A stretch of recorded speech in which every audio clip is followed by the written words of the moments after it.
So if someone were to bring up St. Ignatius of Antioch, where he talks about how you submit to the bishop as you would to God, and you need a bishop, presbyter, deacon, and if you don't have a bishop, you're not a part of the church, and all these things about the Eucharist and things like that. If I had ever heard anyone say that, I'm like, well, that's not the Bible. So why do I care about some random dude who lived in the 2nd century? Like, obviously the church went off the rails at some point, because by the time you get to Martin Luther, they're selling salvation, they're selling forgiveness, and that's what I thought an indulgence is, right?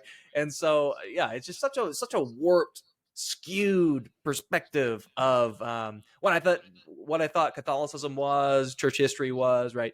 And yeah, it never really was much study, at least from the Baptist tradition, into those particular individuals, especially when I was non-denominational. So the majority of my upbringing in this tradition was like from the non-denominational perspective.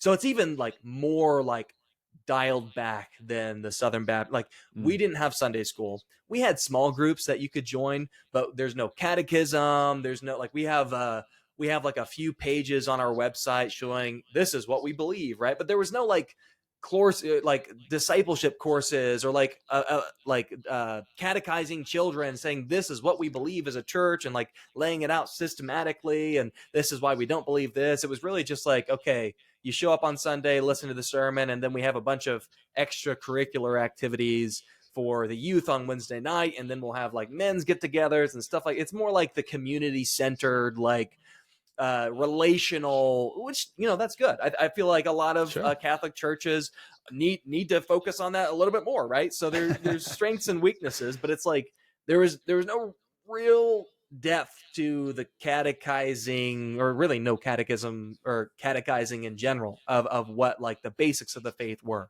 If someone asked me to explain the Trinity, I would probably have explained it in a super wacky, heretical way. I remember in high school, I wrote a paper for my senior one of my courses, and I was allowed to do something religious. And so I'm like, okay, I'm going to write about the Trinity, and I'm going to like try and explain it using an analogy that no one's heard of before. Well, guess what?